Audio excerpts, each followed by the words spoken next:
سنو غور سے، حضور اکرم صلی اللہ علیہ وسلم نے عرفات میں دعا مانگی. عرفات کی دعائیں تو جانتے ہیں آپ کہ دعا کی قبولیت کی جگہ اور دعا کی قبولیت کا وقت، اور وقت بھی محدود، جگہ بھی متعین. وقت بھی محدود، جگہ بھی متعین. اس وقت سے اس وقت تک دعا کی قبولیت کا وقت ہے. آپ دعا مانگتے رہے اور ساری دعائیں قبول ہو گئیں، ایک دعا قبول نہیں ہوئی. اللہ نے کہہ دیا کہ یہ دعا قبول نہیں ہوگی. وہ کیا تھی؟ آپ نے فرمایا اے اللہ تو قدرت والا ہے اور جو چاہتا ہے وہ کرتا ہے، تیرے لیے کوئی رکاوٹ نہیں، تجھ سے کوئی بات پوچھ کرنے والا نہیں کہ تو نے ایسا کیوں کیا. تو ظالم کو معاف کر دے اور مظلوم کو اپنے پاس سے بدلہ دے دے. ظالم کو معاف کر دے، اور ظالم نے ظلم کیا ہے مظلوم کو اپنے پاس سے بدلہ دے دے. یہ بات وہی کر سکتا ہے اور یہ دعا وہی کر سکتا ہے جو ستانے والوں اور احسان کرنے والوں کے لیے برابر ہدایت چاہتے ہوں، اور دونوں کو اللہ کے عذاب سے بچانے کی برابر تمنا رکھتے ہوں. جو کوشش ابو جہل کی ہدایت کی وہی کوشش ابو طالب کی ہدایت کی. وہ بہت ستانے والا، یہ بہت ساتھ دینے والے. ابو طالب بہت ساتھ دینے والے، بہت ساتھ دینے والے. ابو طالب بہت ساتھ دینے والے، ابو طالب بہت ساتھ دینے والے، اور ابو جہل بہت ستانے والا، مگر دونوں کی ہدایت کی تمنا برابر. ہاں بات، ایک محسن آپ پریشان کرنے والے اور ایک آپ کو ستانے والا. میں نے عرض کیا کہ آپ نے فرمایا اے اللہ مظلوم کو اپنے پاس سے بدلہ دے دے، ظالم کو معاف کر. تو اس پر قادر. اللہ تعالی نے جواب میں فرمایا کہ یہ دعا قبول نہیں ہوگی. ارے سنو تو یہ دعا قبول نہیں ہوگی.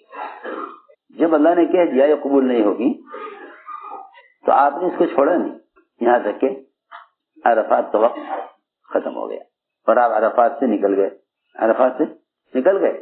مزدلفہ کی رات میں پھر آپ نے یہ دعا مانگی کہ اے اللہ میں تجھ سے پھر کہتا ہوں کہ ظالم کو معاف کر دے، اور جو ظالم نے مظلوم کا حق مارا ہے تو اپنے پاس سے اپنے خزانے سے مظلوم کو حق دے دے. بس جبکہ آپ کو بتا دیا گیا کہ یہ دعا قبول نہیں ہوگی. اللہ تعالیٰ نے جو دعا عرفات میں قبول نہیں کی وہ مزدلفہ میں قبول کر دی. ہمارا حال یہ ہے، ایک نماز کے بعد دعا مانگیں گے، اگلی نماز تک ہو گئی حاجت پوری تو ٹھیک ہے ورنہ چھوڑ دیں گے. جی ہاں. اور بتاؤں کیا ہوگا، آج کل تو عجیب ہی حال ہے.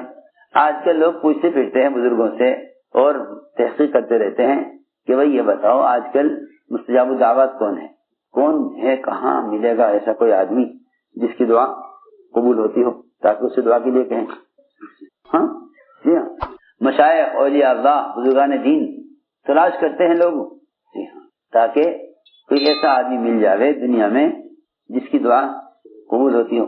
لوگ پتہ بتائیں گے کہ جی ایسا کرو تم فلاں علاقے میں چلے جاؤ، وہاں ایک جنگل میں ایک بزرگ رہتے ہیں، ان سے کہو دعا کے لیے. محمد صلی اللہ علیہ وسلم والنازعات سورت کے برابر دعائیں لائے. سب سے بڑا ذخیرہ دعاؤں کا محمد صلی اللہ علیہ وسلم لے کر آئے. سارے انبیاء کی دعائیں اتنی نہیں جتنی صرف محمد صلی اللہ علیہ وسلم کی دعائیں ہیں. ان سارے دعاؤں کے مجموعے کے باوجود آپ خود امتی سے دعا کے لیے کہہ رہے.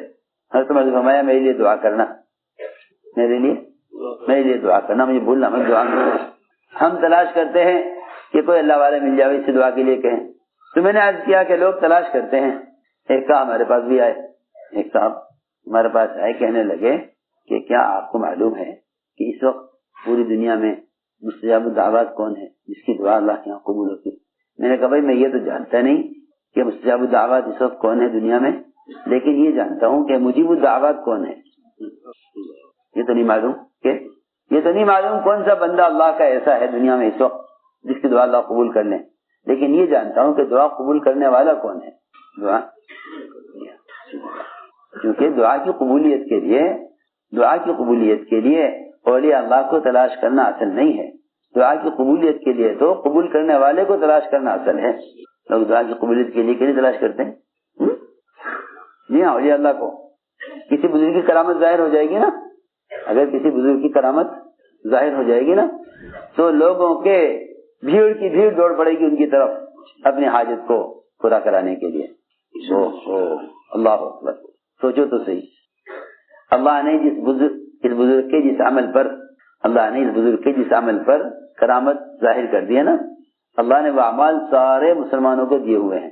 پھر کیوں لوگ بزرگوں کی دعاؤں کی طرف اپنے عمل سے بڑھ کر دوسرے کے عمل سے امید کیوں کرتے ہیں؟ لوگ کرامات اولیاء کی وجہ سے, لوگ کرامات اولیاء کو دیکھ کر یہ سمجھ بیٹھے کہ اس ولی کی کرامت سے میرا کام ہو جائے گا. حالانکہ ولی کی کرامت کا مطلب یہ ہے کہ اللہ رب العزت نے اس ولی کے عمل پر اس کا اکرام کیا ہے, تم عمل کرو گے اللہ تمہارے بھی اکرام کریں گے. کرامت اولیاء ہے کیا؟ ان اکرمکم عند اللہ اتقاکم, کہ تمہیں اللہ کے نزدیک سب سے زیادہ قابل اکرام وہ شخص ہے جو اللہ سے سب سے زیادہ ڈرنے والا ہے. بس سیدھی بات. لوگ کرامات اولیاء کو سمجھتے ہیں کہ اولیاء کی کرامتیں عام لوگوں کی ضروریات کو پورا کرنے کے لیے ہیں. حالانکہ اللہ ولی کی کرامت جو ظاہر کرتے ہیں ولی کے تعارف کے لیے نہیں, نہ تو کرامات ولی کے ولی ہونے کے ثبوت کے لیے ہیں, نہ ولی کی کرامات لوگوں کی ضروریات کے پورا ہونے کے لیے ہیں. ولی کی کرامت خبر ہی کیوں ظاہر ہوتی ہے؟ ولی کی کرامت اس لیے ظاہر ہوتی ہے تاکہ دیکھنے والے سمجھ لیں کہ اگر ہم اس کی طرح عمل کریں گے تو اللہ ہمارے ساتھ بھی یہ کریں گے. جی ہاں, تو لوگ بیچارے تمنا کرنے لگتے ہیں کاش ہم بھی ایسے ہو جاتے, اور بھائی ہم تو اس قابل ہیں نہیں, چلو اور جی اللہ سے دعا کے لیے کہیں. میں آپ سے یقینی طور پر عرض کر سکتا ہوں کہ جو آدمی اپنے عمل سے مایوس ہو جائے وہ دوسرے کے عمل سے فائدہ نہیں اٹھا سکتا. اس زمانے میں مسلمانوں کو جو امید ہے وہ عمل کرنے والوں کے عمل سے امید ہے, اس لیے خود دعا کی قبول کا حساب اختیار نہیں کرتے, اللہ والے سے دعا کے لیے کہتے رہتے ہیں. کچھ دن اس سے کہیں گے کام نہیں ہوا تو اس سے کہیں گے, اس سے بھی کام نہیں ہوا تو پوچھیں گے بھائی یہاں تو کوئی ایسا آدمی ملتا نہیں, وہ تو ہمارے حضرت ہے چلے گئے دنیا سے, ان سے ہم کہہ دیا کرتے تھے, وہ اللہ سے کہہ کر کام کرا دیا کرتے تھے, اب تو کوئی ایسا نظر ہی نہیں آ رہا اللہ والا جس سے موت کا مسئلہ حل کرا لیں. کسی عجیب بات ہے. سماتے تھے دوسرے کے عمل سے کامیابی کی امید کرنا یہ ایسا ہے جیسا ایسی گاڑی جس کی بتیاں خراب ہیں وہ ایسی گاڑی کے پیچھے دوڑے جس کی بتیاں ٹھیک ہیں, کیونکہ ہر گاڑی اپنی بتی کی روشنی میں چلتی ہے. یسعی نورہم بین ایدیہم, نورہم یسعی بین ایدیہم, قرآن میں دونوں طرح فرمایا. نور کہاں دوڑتا ہے؟ عمل کرنے والے کے آگے. نور آگے ہوتا ہے, اس نور کی روشنی میں آدمی آگے بڑھتا ہے. یسعی نورہم بین ایدیہم. ہر گاڑی کی لائٹیں کہاں ہوتی ہیں بھائی؟ آگے پیچھے؟ آگے ہوتی ہیں. جی ہاں, ہر گاڑی کی روشنی آگے ہوتی ہے نا, ہر گاڑی کی روشنی آگے ہوتی ہے. جتنی چاہے تیز دوڑ لے یہ اندھیرے میں نہیں جا سکتی, اس لیے کہ روشنی اس سے آگے چل رہی ہے. تو جن کے پاس اپنی بتی نہیں ہوتی, اپنا عمل کا نور نہیں ہے, وہ ایسی گاڑی والے ہیں جو روشنی والی گاڑی کے پیچھے چلیں. وہ تو تیز چل کر کسی موڑ پر مڑ جائے گی, یہاں اندھیرا ہو جائے گا, کب تک پیچھا کرو گے؟ یہی وجہ ہے کہ منافقین یہ کہیں گے ایمان والوں سے انظرونا نقتبس من نورکم, ارے ذرا آہستہ چلو, ہمارا خیال کرو, ہم تمہاری روشنی میں چل رہے ہیں, آہستہ چلو ذرا, ہم بھی آپ کے پیچھے چل رہے ہیں, لیکن ہمارے پاس تو روشنی اعمال ہے نہیں. ہم چاہتے ہیں دوسرے کے عمل سے کچھ روشنی مل جائے. یہ تو اصولی بات ہے کہ ہر گاڑی اپنی بتی کی روشنی میں دوڑتی ہے. اس لیے اللہ نے قرآن میں ایسا نقشہ کھینچا ہے اس کا, انظرونا نقتبس من نورکم قیل ارجعوا وراءکم فالتمسوا نورا. لو جی جنہیں آگے روشنی نظر نہیں آ رہی انہیں پیچھے کہاں نظر آ رہی روشنی؟ جی ہاں, اللہ فرمایا ارجعوا وراءکم فالتمسوا نورا, جاؤ پیچھے لوٹ کر جاؤ, وہاں جا کر روشنی تلاش کرو. قیامت میں منافقین ایمان والوں کے پیچھے چلنا چاہیں گے. اللہ فرمائیں گے دیکھو پیچھے ملے گی تمہیں روشنی, جہاں اعمال کا ثواب تقسیم ہو رہا ہوگا. عجیب حدیث ہے, اعمال کا ثواب تقسیم کیا جا رہا ہوگا. جب سب عمل کرنے والوں کو ان کے عمل کا بدلہ مل جائے گا نا, تو یہ عمل کرنے والے اچھلتے کودتے جنت کی طرف چلیں گے. تو منافقین وہ بھی ان کے پیچھے لگیں گے کہ چلو ہم بھی ان کے ساتھ نکل لیں. وہ تیز چلیں گے, یہ پیچھے رہ جائیں گے. یہ کہیں گے ان سے انظرونا, ارے ہم بھی تمہارے ساتھ آ رہے ہیں, ذرا انتظار کرو. ایک پردہ ان کے دونوں کے درمیان آ جائے گا, ایک دیوار ان کے درمیان حائل ہو جائے گی.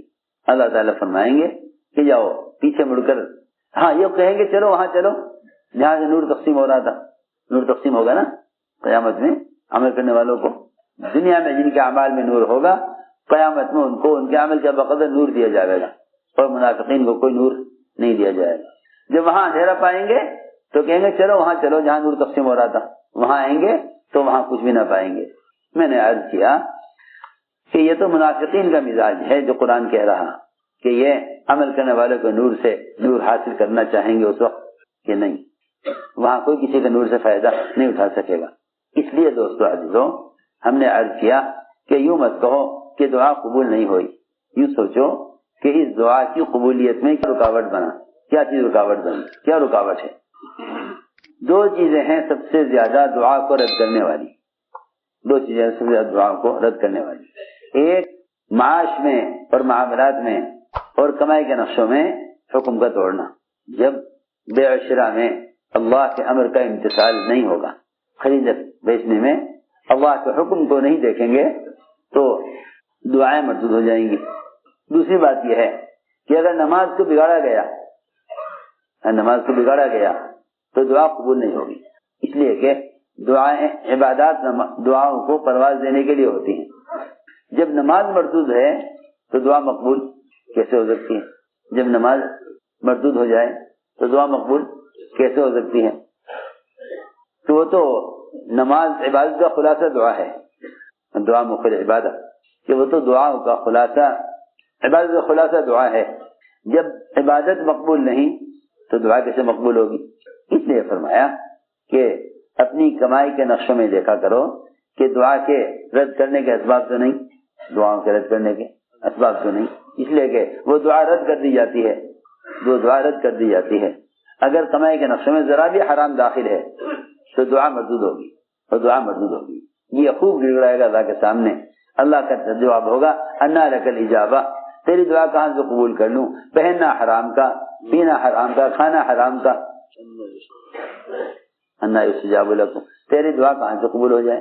اس لیے میرے دوستوں عزیزوں بات یہ ہے کہ دعاؤں کو قبول کرانے کے لیے سب سے پہلے معاملات کو حکم پر لاؤ۔ لوگ سمجھتے ہیں دعا کا تعلق خود صرف نماز سے ہے، حالانکہ دعا کا تعلق جتنا نماز سے ہے اتنا ہی دعا کی قبول کا تعلق معاش سے ہے۔ جتنا تعلق دعا کی قبولیت کا نماز سے ہے اتنا ہی معاش سے ہے، جتنا تعلق دعا کی قبولیت کا نماز سے ہے اتنا ہی تعلق معاش سے ہے۔ یہ ہو ہی نہیں سکتا، ممکن ہی نہیں ہے کہ آپ کمائی کے نقشے میں حکم توڑ دیں اور نماز کے ذریعے کامیابی لے لیں، ہو ہی نہیں سکتا۔ اسی آسان بات ہے، اگر معاش میں حکم توڑا ہے تو نماز سے کامیابی نہیں ملے گی، یقینی بات ہے۔ اگر معاش میں حکم توڑا ہے تو نماز سے کامیابی نہیں ملے گی، اس لیے کہ نماز کے بعد کی دعا جب مقبول ہوگی جب نماز مقبول ہو، جب نماز، تین چیزیں اللہ نے جوڑی ہیں دعا کی قبولیت کے لیے۔ میری بات توجہ سننا، دعا کا درجہ آخر میں رکھا ہے، دعا کا درجہ بہت اہم بات ہے، دعا کا درجہ آخر میں رکھا ہے، دعا کا درجہ آخر میں رکھا ہے۔ تین چیزیں ایک ساتھ ہیں، دعوت، عبادت اور دعا۔ اللہ نے قرآن کی تین لفظوں میں ان تینوں کو پرو دیا، تینوں کو جمع کر دیا۔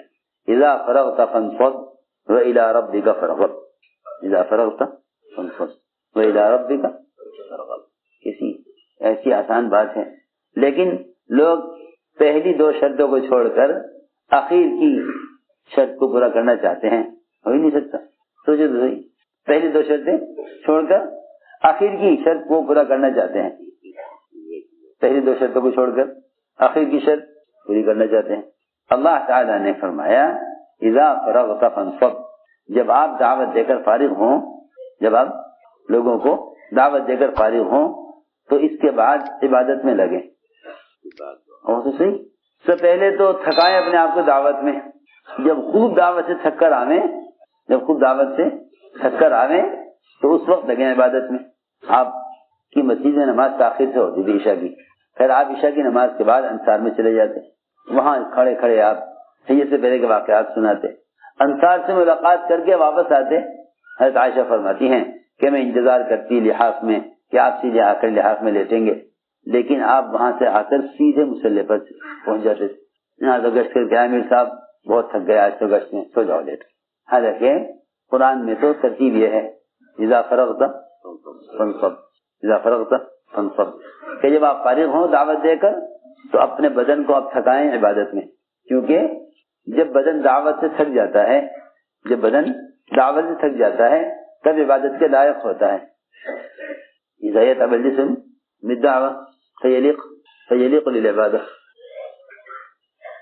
سمجھ میں آئی بات؟ نہیں، صحیح بھی نہیں. ہمارا سب کا حال یہ ہے کہ جب دعوت دے کے آویں تو آتے ہی کھانا کھا لیں، آتے ہی آرام کر لیں. ہمیشہ بہت تھک چل کے آئے، بہت تھک کر آئے کہ ہاں یہ تو وقت ہی اس وقت دعوت سے تھکے ہوئے بدن سے جو عبادت ہوگی بس وہ عبادت اللہ کے ہاں اصل ہوگی. اگر ان دونوں کاموں کو ساتھ کر لیا، ان دونوں کاموں کو ساتھ کر لیا تو بس پھر دعائیں قبول ہوں گی. تیسرا حکم یہ ہے اذا فرغت فانصب وإلى ربك فارغب. الى ربك فارغب جو ہے یہ ہے دعا. گویا دعوت، عبادت اور دعا ان دونوں کو اس طرح جوڑا گیا تھا، ان تینوں کو اس طرح جوڑا گیا. پہلے دعوت، پھر عبادت، پھر دعا. پہلے دعوت، پھر عبادت، پھر دعا. پہلے دعوت، پھر عبادت، پھر دعا. یہ ہے ہی نہیں ترتیب. اول تو دعوت ہی نہیں دیتے. میری بات یاد رکھیو، دعوت کے بغیر عبادات سے بھی دعائیں قبول نہیں ہوں گی. دعوت کے بغیر عبادات سے دعائیں قبول نہیں ہوں گی. پکی بات ہے. قرآن حدیث کے گواہ ہیں، پکی بات ہے. حدیث میں تو صراحتاً فرما دیا کہ اگر یہ امت دعوت چھوڑ دے تو ایسے علماء اور مشائخ جن کی دعائیں اللہ کے یہاں قبول ہونے والی ہوں ان کی دعائیں بھی ان کا حصہ نہیں رہتا. سیدھی بات ہے. آپ پڑھتے ہیں حدیث بارہا کہ اگر یہ امت دعوت چھوڑ دے تو ان کے حق میں دعائیں اللہ والوں کی بھی قبول نہیں ہوں گی. پہلی میں نے عرض کیا کہ شرط یہ ہے کہ دعوت اگر نہیں دیتا ہے تو عبادات سے بھی دعائیں قبول نہیں ہوں گی. حضور اکرم صلی اللہ علیہ وسلم کو اللہ تعالیٰ نے ایک دعائیں مستجاب دی، جس طرح سارے نبیوں کو دی، سارے نبیوں کو دی. وہ ایسی دعا ہے جو اللہ کے ہاں قبول ہونی ہے، جو اللہ کے ہاں قبول لازم ہے قبول ہونی. جو دعا اللہ کے یہاں قبول ہونی لازم ہے وہ اللہ نے دعا ہر نبی کو ایک دعا دی ہے. جس میں ہے ہر نبی کو ایک دعا مستجاب دی گئی ہے، وہ اللہ کے یہاں قبول ہونی ہے. انبیاء علیہ السلام نے اس دعا کو اللہ سے مانگ کر نہ ماننے والوں کو ہلاک کرا دیا. نہ ماننے والوں کو وہ دعا قبول ہو گئی. نوح علیہ السلام کی طوفان آ گیا، دعا قبول ہو گئی. ہود علیہ السلام کی دعا قبول ہو گئی. صالح علیہ السلام کی. سارے نبیوں نے وہ دعائیں مستجاب مانگ کر اللہ تعالیٰ سے نہ ماننے والوں کو، آپ کو بھی وہ دعا دی گئی، آپ کو بھی وہ دعا دی گئی. آپ نے فرمایا حدیث میں ہے کہ صحابہ نے عرض کیا کہ وہ دعا جو آپ کو دی گئی، میں اختبأتها للآخرہ، اختبأتها للآخرہ، کہ میں نے تو اس دعا کو قیامت کے دن کے لیے چھپا کر رکھا ہوا ہے. میں نے اس دعا کو قیامت کے دن کے لیے چھپا کر رکھا ہوا ہے. کیوں؟ اس لیے کہ اگر میں اس دعا کو اب مانگ لوں تو میرے بعد جو لوگ آئیں گے ان کا کیا ہوگا؟ قیامت میں سب جمع ہوں گے، قیامت میں سب جمع ہوں گے. میں نے اس دعا کو قیامت کے دن کے لیے چھپا کر رکھا. بات یہ ہے کہ پچھلے انبیاء علیہ السلام ان کی قومیں ان کے ساتھ آئیں، ان کے ساتھ ہلاک ہو گئی. کسی قوم نے نبی کو ہلاک کر دیا اور کسی قوم کی ہلاکت کے بعد نبی دنیا سے چلے گئے. کسی قوم نے نبی کو ہلاک کر دیا اور کسی قوم کی ہلاکت کے بعد نبی دنیا سے چلے گئے. لیکن محمد صلی اللہ علیہ وسلم ان کے بعد کوئی نبی آنے والا نہیں تھا. آپ کے بعد کوئی نبی آنے والا نہیں تھا. تو آپ کی امت آپ کے بعد آپ کے کام کی ذمہ دار بنائی گئی. گویا نبی مسافر ہیں، سفر کرنا ہے، اور امت مقیم ہے. سنو بات توجہ سے، جا کر سننا بات. امت مقیم ہے، نبی مسافر ہے. اور آپ جانتے ہیں کہ جب امام مسافر ہو اور پیچھے مقتدی مقیم ہو تو امام تو 2 رکعت پر سلام پھیر دیتا ہے، اور جتنے مقیمین ہیں پیچھے وہ سب کھڑے ہو جاتے ہیں اپنی 2 رکعت پوری کرنے کے لیے. کیوں ایسے ہوتا ہے نا. تو امام اس وقت تک انتظار میں رہے گا نماز کے بعد دعا مانگنے کے لیے جب تک اس کے پیچھے مقتدی 2 رکعت پوری کرے. سمجھ میں آ رہی بات؟ جب تک پیچھے مقتدی